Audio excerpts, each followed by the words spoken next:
Hey, hey, hey, welcome back to RM Podcast FL. This is your favorite podcaster, Romina. So, guess what? Today it's Tuesday, meaning that we have a new episode. I'm super duper excited about this interview. So, without losing any time, I will jump right into the interview with Ozzie Cuffie. But do not forget, you can find us on iTunes, Spotify, Stitchers Radio, YouTube, Podbean, as always on Facebook and on Instagram. Also, feel free to go to www.rmpodcastfl.com for additional information. And without losing any time, let's jump right into the conversation. I hope you guys enjoy it.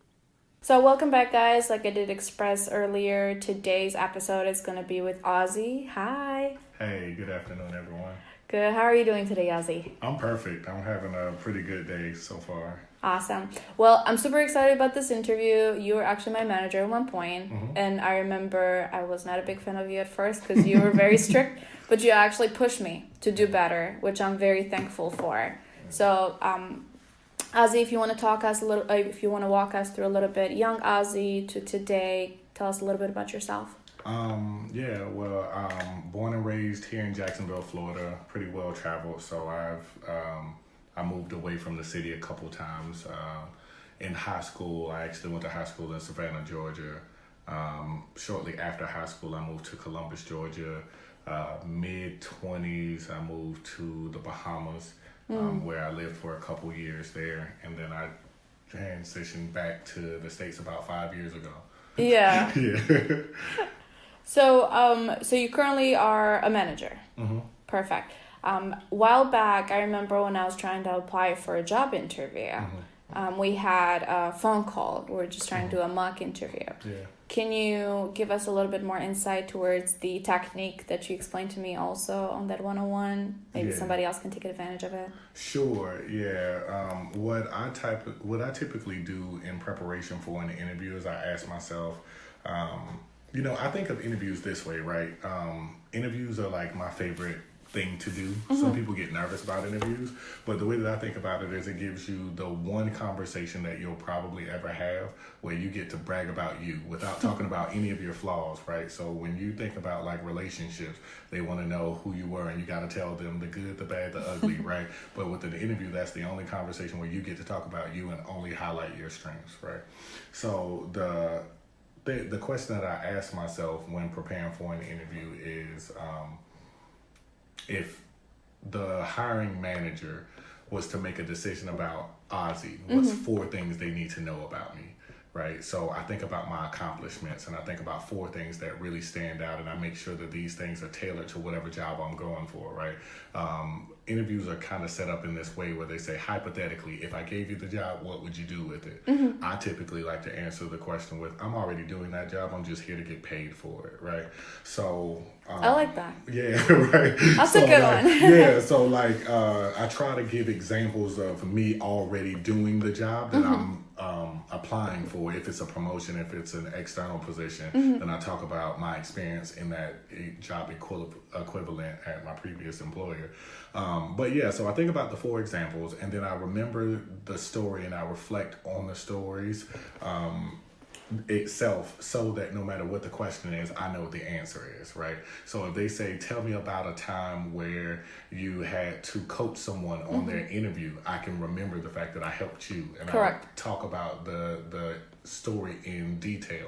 But no matter what that example was, if it was talk about a time when you mentored someone, talk about a time when someone looked up to you, I'm still going to tell that story for Romina. No matter what the question is, I know what the answer is. So you have examples in your head, you're just going to navigate them to answer that question. That question, right. But I'm going to use the fact that I get to brag on myself, right? Because in the interview question, you have to be the hero of the story. Correct. So I think about 4 successes, right? And then I try to think about one scenario that may not look like a win to anyone else, but I considered it a win because sometimes you get that question like, well, tell me about a time you failed. And I still brag on myself. I'm like, right? So I talk about a time when I was like extremely successful, but then it didn't just go my way. And I'll talk about the fact that this little thing made it a loss for me, but I still get to brag on myself. So yeah, that's how I encourage people to prepare for interviews is essentially, you know what they're asking. They're asking if you could do the job without them having to do it for you or hold your hand while you do it. And so you want to come into the interview being prepared to answer that question with a yes. So you have this go-getter mentality. You're like, I'm gonna brag about myself. I got the job. I know what I'm doing. Yeah. Whenever we did have that 101, you did express with me a little bit to a previous position that you have applied for, where you don't have a bachelor's degree, for example, and a lot of people out there, like, they will see that job applications, like, needs a bachelor's, like, oh, I can't do that. But at the same time, you can have your experience be worth 4 times, 5 times more than just that degree. And I'm not trying to bash on bachelor's. I mean, I'm going to school myself. I'm not trying to bash on it, but I still think experience is very important. Yeah, so I currently, I dropped out of college, and I have intentions of re-enrolling for the fall. I'm just trying to figure out what school I want to go to. Me personally, I don't value education in the same ways that other people do. The experience that I've gained from school wasn't in my ability to say that I know more or know less, right? It was just, am I able to complete a task and follow these appropriate steps within a confined time frame, right? Which is essentially what a training is. Correct. So they'll bring you on the job and train you, and school just demonstrates your ability to stay committed to a process, right? Because you're going to experience challenges in college. You're going to want to quit in college. You're going to want to drop out in college. There's going to be times you're going to cry because you're struggling down all in of college, them. right? And so a person who has their bachelor's degree, for me, what it shows is perseverance. It doesn't equate to knowledge or experience. So for me, when I go up for a job, I think about the fact that if I have knowledge or experience in the job itself. Now, while I may not have the perseverance piece, I should be able to articulate that in my interview. And so if someone says, well, I have that question. I won't even say hypothetically. I've had that question asked to me when I applied for a team manager some years back. And all of the managers or the candidates that made it to the final interview, one had a master's degree, 2 of them had a bachelor's degree, and then there was Ozzie. Right. And so I got asked that question. Well, you're the only candidate that doesn't have a degree. Why should I hire you? And that's essentially what my answer was, right? Is, well, the degree shows perseverance. I'm able to show you perseverance by doing this, this, this, and this, and this. What you're looking for is someone who could do the job today. There's a need in the business. Here's the need. This is my particular skill set, which says that I can fill that need for you. And if that degree means that much to you, I can go back to school, right? Yeah. What they can't do is get the experience day one. You need someone that can start day one and do this job, right? And if you weren't in that position, you wouldn't be hiring for it. If you had 90 days to bring someone up to speed, right? I already know. Yeah, I already know. So I'm going to save you that 90 days. But if you want me to get that degree, I can do that while I'm managing the job that you're hiring for. That's kind of how I answer that question. So for the listeners out there, yes, I nailed that job, and I got it over every other person that on paper said they were more qualified. And that's why I wanted to bring it up, actually, because I know a lot of times people get like pushback. It's like, oh, I don't fulfill those requirements, but I know I'd be great at this job. Like that's what I'm trying to pass over to. Like just go for it, because your life experience and your work experience, you might learn a lot more than somebody that might have just gotten C's on their whole classes and barely passed. Right. So when you look at a candidate profile, there's 2 parts of the profile. So it'll say, we're looking for a candidate who can boom, boom, boom, boom, boom, boom, boom. And then it'll say degree required, this degree. If the only thing that I'm missing is the degree required, but I have the 20 bullet items above it, I feel very confident in my 19 out of 20. Some people will count themselves out and say, well, I missed 1 out of the 20, so it makes me disqualified. But what if you have a person that's fresh out of high school that has the bachelor's degree but has none of the bullets above it, right? You're going to get the job. So, when someone says, I know I don't meet the requirements and I know that I've never done that job, but I know that I could do a good job at it, my question would be, how do you know that, right? And so if you can convince you, then you'll be able to convince anyone else, right? So when I think to myself, I can do that job, I know that I can do that job. I ask myself, how do you know you can do that job? And when I start talking about the things that I've done that shows that I can do this job, Correct. then now I'm prepared for my interview. So when they ask me the question, these are the answers. Okay. Right. So you're very confident. Have you always been like this? No. Where did you how did you build your confidence? Failure. So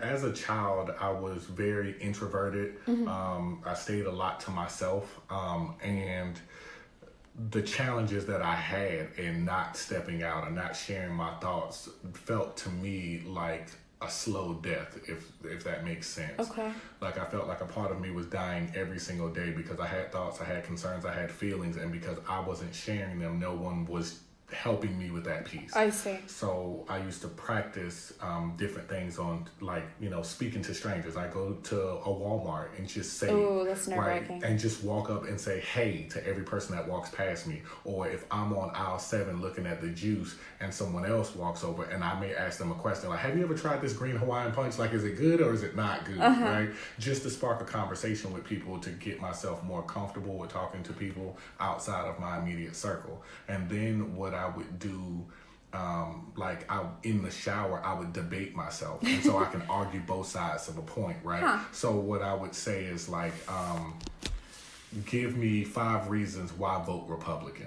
Okay. And then I would do that, and then I'd say, and give me 5 reasons not to vote Republican, and I would rebut my own argument, and then I would go back and forth with myself on both sides of the argument. The point of an exercise like that isn't to share my opinions, is to be knowledgeable. So I have to know both sides of the argument in order to argue it. And you always base it on facts, and you try to.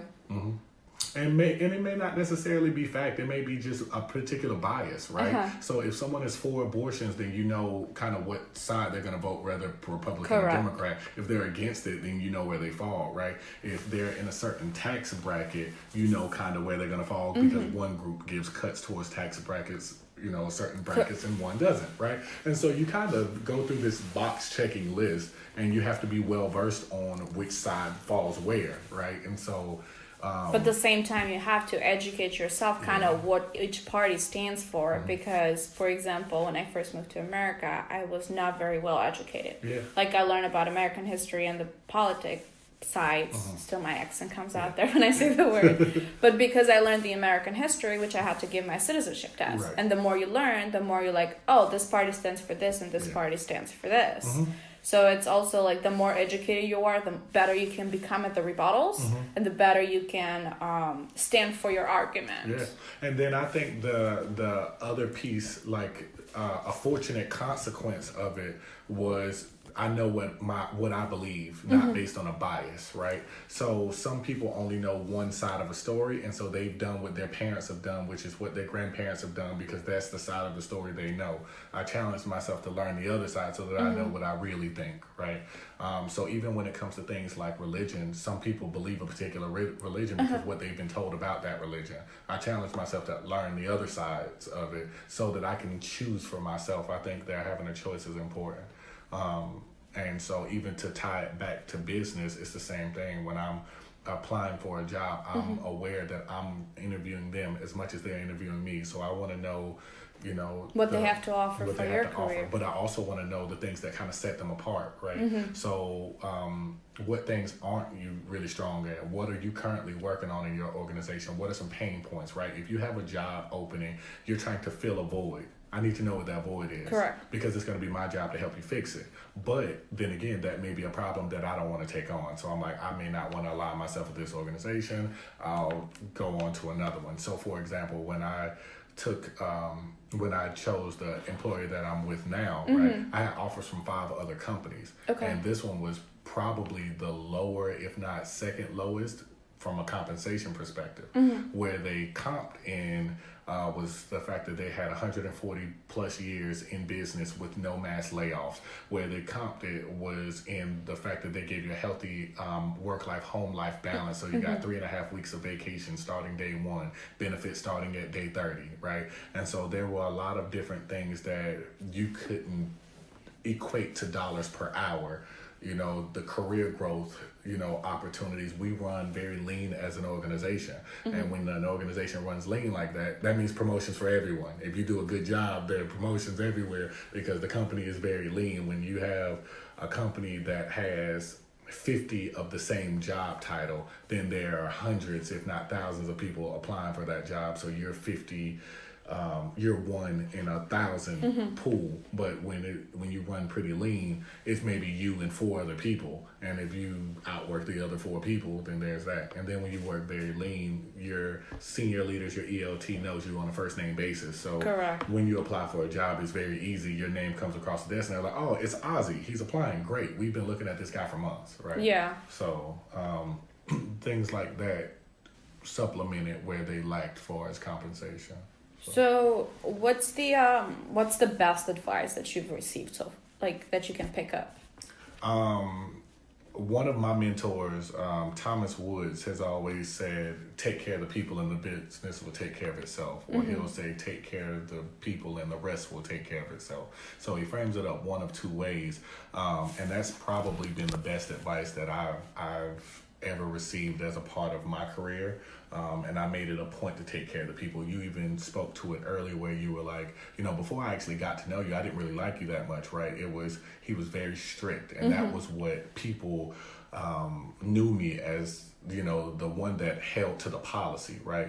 But along with me understanding the policy, this goes back to when I say I argue both sides of the point. I know what I can do. I know what I can't do, right? So I know how to coach you directly in that smooth line in the middle where you're able to maximize your output, but you don't have to exert a lot of energy to do it. So I remember when you came. Smart. Yeah, working smarter, not harder. So I remember when you first came to my team and you were like, I'm the number 1 collector and, the whole department, there's nothing you could teach me. And I remember asking you, I said, well, you collect about $600 per hour and that's great. But what if I told you your real number was 800? And you were like, then I'd want 800. I said, well, let's try to find out what the real number is, right? Like, yes, you're winning, but I want you to win to your full potential. And I want you to work half as hard to do it. Let's just work smarter and we'll, and then I feel fortunate that us partnering together, you delivering on all of the commitments, right? Because you did the work. It was just my job to kind of find those opportunities for you. And then you delivered on it. And of course, your number shot up to like 800 something, right? Which only makes it look even better when you position yourself for your next role. Because you can talk about the way that you were winning, not the fact that you were just winning in itself, which will help you be successful in other roles as you continue to progress through your career and even in your personal life. So I've held multiple jobs since I moved to America. Soon will be my 10-year anniversary, which I celebrate every year. But you are one of the leaders that I would say it's stubborn on their goals. Meaning that, like, for example, like you did give the example, like I felt great because I was like, I'm overdoing the whole department. I'm doing great. But you're like, yeah, you're doing great, but you can do better. So what you got to say about that? Yeah. So whenever you get challenged like that, like some people might not well receive it.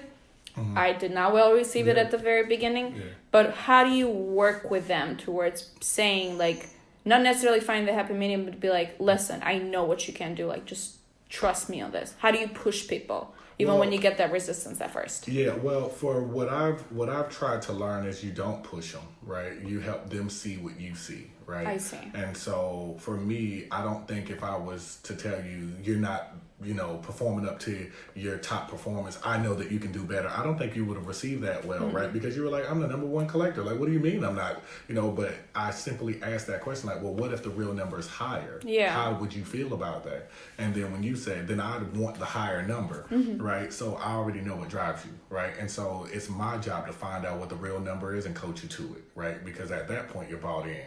And now that motivation is going to be different for each person. But essentially what I try to do is ask questions opposed to telling people things. And when I ask certain questions, they will come to the conclusion on their own what they find value in.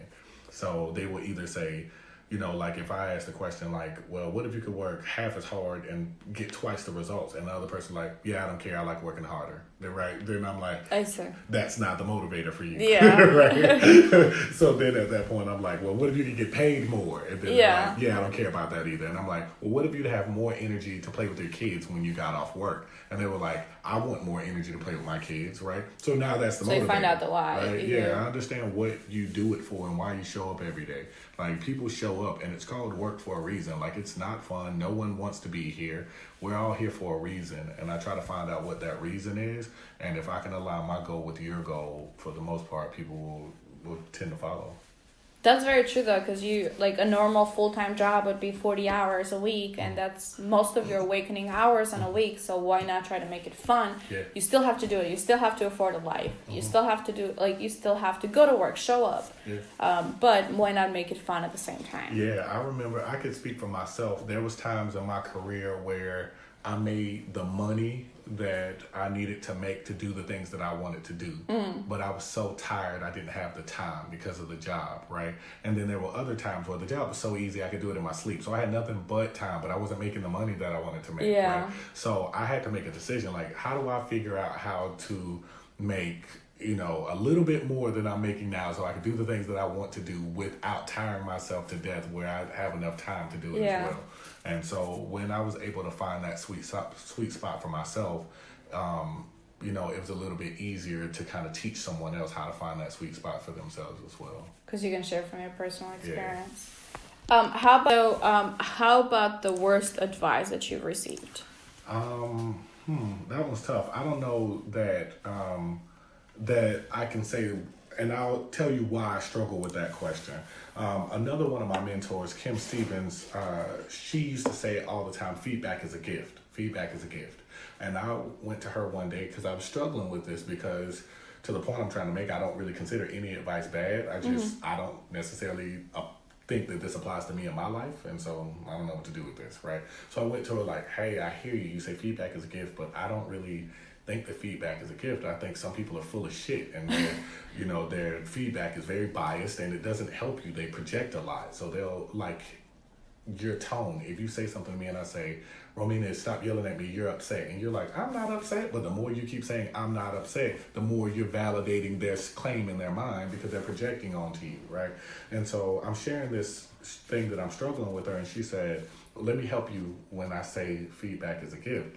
She said, if I were to give you a t-shirt right now as a gift, and it's the shirt that you've been window shopping for months, you've been looking at this shirt, saving up money to get this shirt, and you come into work and I have the shirt for you in your size, it's for you as a gift, what would you do? I said, I'd probably put the shirt on while I'm standing here looking you in your face. She says, okay, good. Now, she says, what if I got you a shirt, you weren't necessarily looking for a shirt, and it's the wrong size? But when you looked at it, you were like, this is a nice shirt, and the shirt fits your brother. What would you do? I said, I'd say thank you for the shirt. I really appreciate it, as if I'm going to wear it. But when I leave, I'd re-gift this, give it to my brother. Yeah. And she was like, okay, good to know. She was like, now what if I give you a shirt as a gift and it has a hole in it, it has stains on it, it has, you know, all kinds of stuff. I said, I'd probably wonder why a person would give me a shirt like this, but I don't want to hurt your feelings because you're giving me a gift, right? Yeah. So I say thank you, and then when I turn my back, I probably throw away the shirt. And she says, hence, feedback is a gift. Some of it you will use immediately. Some of it isn't pertaining to you, but it's not bad feedback, and you pass that on to someone else who could use it. Some of it is full of shit, and you take that feedback nicely in the moment, right? So when they give it to you, you say, thank you for that. I really appreciate your feedback. And as soon as you get out of their sight, you throw that shit in the garbage, right? Feedback is a gift. And so when someone says, or someone asks a question like, what's the worst advice you've ever gotten? I don't know, because I've thrown that gift in the trash. Yeah.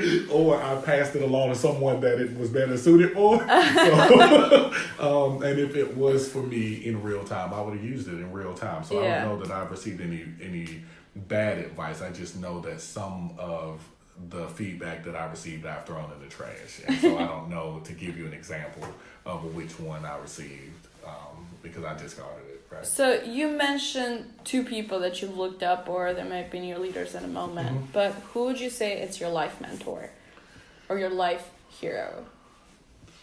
That's a tough question.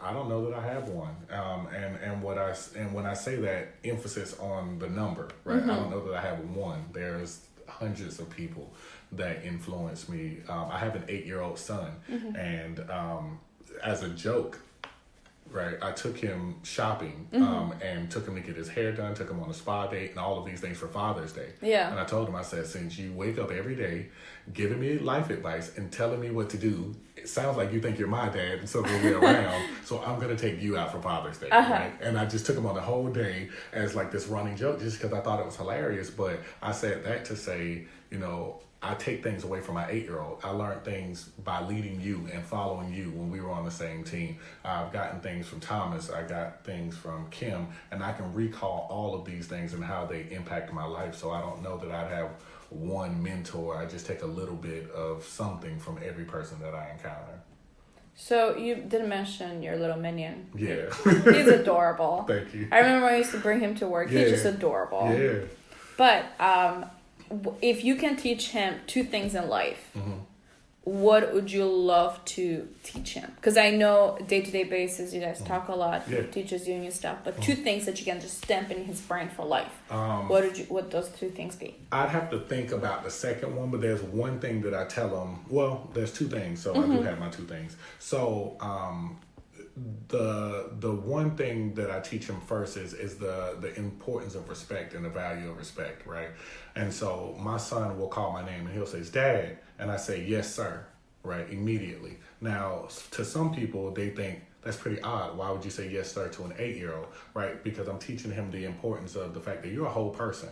Right? Small person, non-bill paying person. You can't vote or drive, but you're a whole person. And I never want you to think that you have to meet some type of threshold in order to get the respect of a whole person.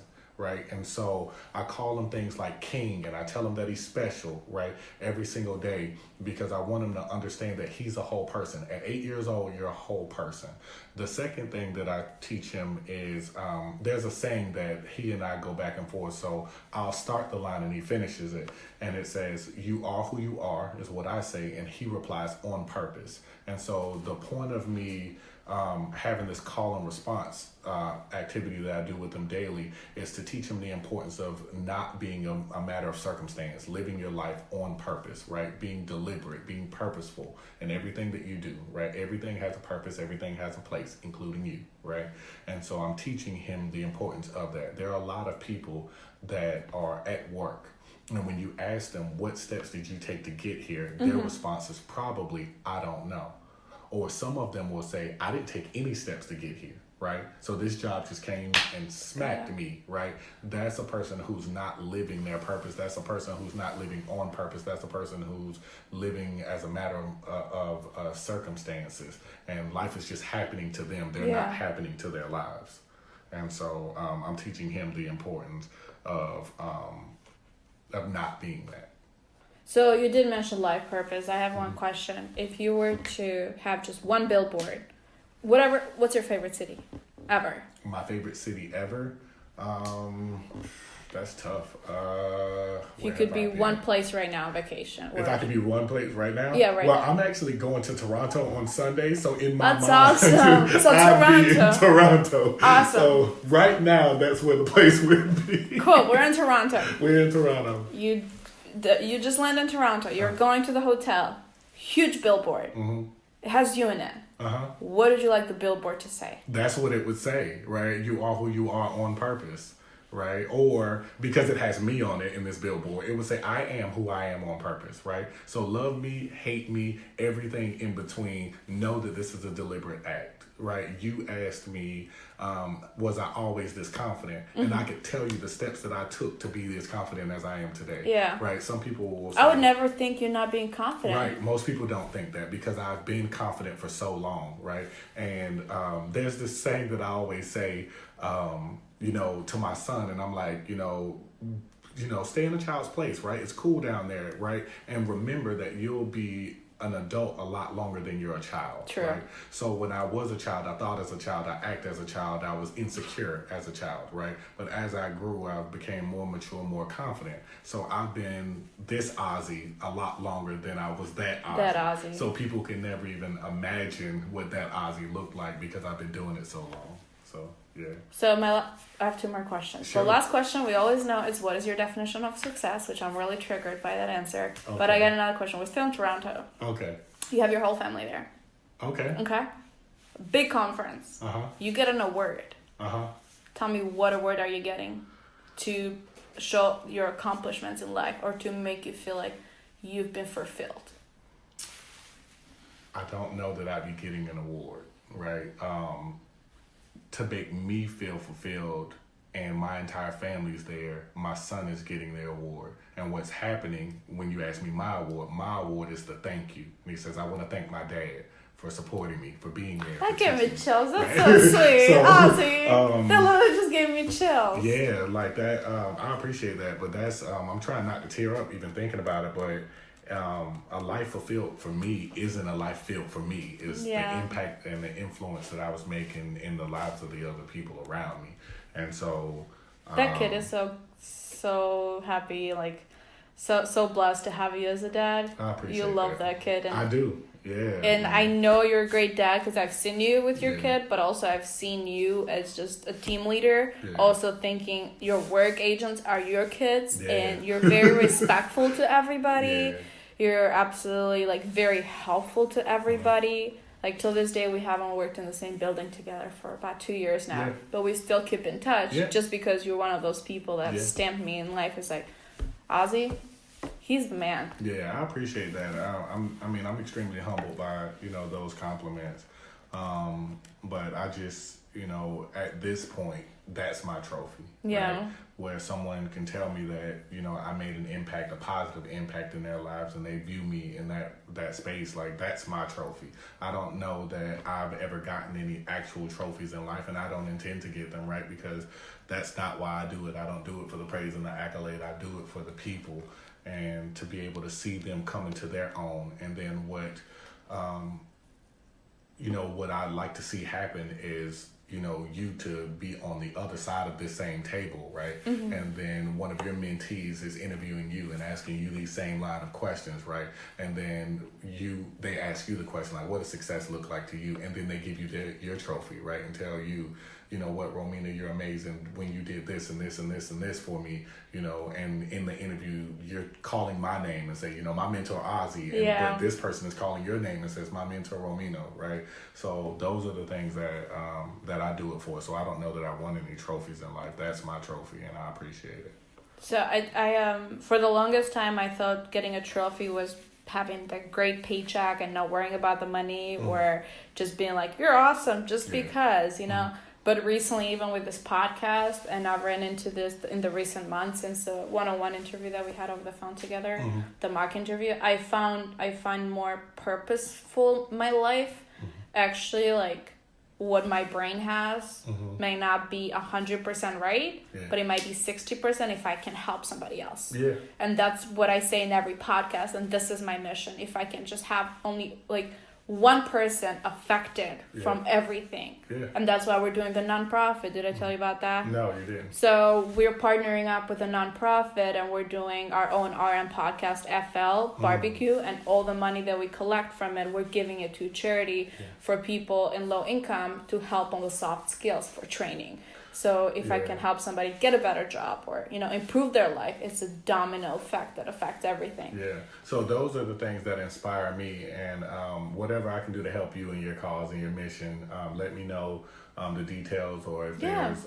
September 21st is the day right now. Yeah. Okay, yeah. So just keep me posted on the details, and however I... Thank you. Submit, get more funds and different things like that. Absolutely, thank you. Make donations. Yeah, let me know. Yeah, it's for a nonprofit that is actually currently here in Florida. Okay, so nice. I want to make my own nonprofit longer, but for right now, I know it's a lot of the backstages, so I want to learn as much as I can and help as much as I can. Yeah. So we're just partnering up with that nonprofit for them. It's for Clay County, so. Okay, nice. Yeah, I went to Orange Park High School. So. Oh, sweet. Yeah, so. And then my very last question. What is your definition of success? I know you kind of touched base a little bit earlier. What success looks like for me is seeing someone else, achieve their goals, right? Mm-hmm. So even to use you as an example, when, you and I were a part of the same team, you progressed beyond that role, and then you go into, the national space, and I hear, hey, there's this new kid that came from Kernan, come right out of training, 6 weeks out of training, and they're the number one salesperson. I was like, is it Romina? It was like, how do you know who that is? Because I know Romina. I've met her, right? So that's what I think a definition of success for me was that conversation, because when I'm having this conversation about who Romina is today, I can reflect back on the young woman that sat in front of me saying, I'm the number one collector in collection. There's nothing you're going to teach me. I'll be the best employee you've ever had, right? So unfortunately, that was me at some point, but I learned. Yeah, and mind you, some leaders may have been taken back by that, but I remember my response like, well, if I'm as good at my job as I think I am, there will be something that you'll learn, even if you're number one, right? So even if your performance doesn't improve, I just show you a more efficient way to do it, where you could grind this job out. This job is a tough job. And so to come do it in and day out, some people get burnt out and wore out. If I can show you a way to ease that or simplify that, you get the same exact results, that's still a win for me. Right? Yeah, and the time and energy. The time and energy you can invest in different things. So to see you in spaces like this where you're doing, podcasts, you've gone back to school, you mentioned that was important to you at that time. Yeah. So just imagine how simplifying your work effort frees up the energy to do things like college and podcasts and nonprofits and all of these other things. Yeah. Right. So that's, something that was important to me to learn years ago. And then once I learned it, teaching other people how to do that for themselves is really what I consider success. Thank you. Thank you so much, Ozzie. I learned a lot more for you. Yeah. And I could almost see you almost tear up there for your son getting the trophy. Yeah, I'm not gonna let you make me crown this podcast. No, absolutely not. but even if you do, that's where we show the human side. That's where we are, Yeah, man. Like we can be untouchable and think we're untouchable, but at the end of the day, we are humans, and that of course. Like that's the premise of this podcast, right? To talk about business and life, right? Exactly. Hopefully you have a lot more of these, experiences on your podcast where someone is passionate about their business, to tears, or even their life to tears. Those things show you that it's real, right? Because I could come up here and someone can say, oh, well, he's giving us all the politically correct answers. He's just telling people what we want to hear. But when you hear that human element come out of it, you're like, wait a minute, no, this dude is like dead serious. Right? So, yes, guys, I can tell he's dead serious. But I enjoyed it. I thank you for having me, on your platform. Absolutely. It's a huge honor for me. To every one of the listeners out there, stay tuned in. She has a lot of great content. This woman is a genius. Thank you. So, just stay tuned in, and we'll try to make you guys proud. So if the listeners do want to connect with you, your LinkedIn page? Yeah, my name is Ozzie Cuffie, and you can find me on LinkedIn. I don't know that there's a handle on there. I just know that you can search my name. Correct. Well, I'll attach it to the bio too also. So if you guys do want to connect, even grab a coffee with Ozzie, or even just exchange ideas, that would be very beneficial. He's one of the most down-to-earth people that I've ever met, and it's always there to help people, very selfless. For the other listeners, do not forget, guys, we got the extra episode, the bonus episode. I call them on Thursdays because that's where we cover additional material compared to just the interviews. They've been doing really good, actually, which I'm really excited for. But don't forget rmpodcastfl.com. If you have any questions, rmpodcastfl@gmail.com. And as always, you can find us on iTunes, Spotify, Stitchers Radio, YouTube, Podbean, Instagram, and Facebook. And I hope you guys have a great, awesome day. Bye.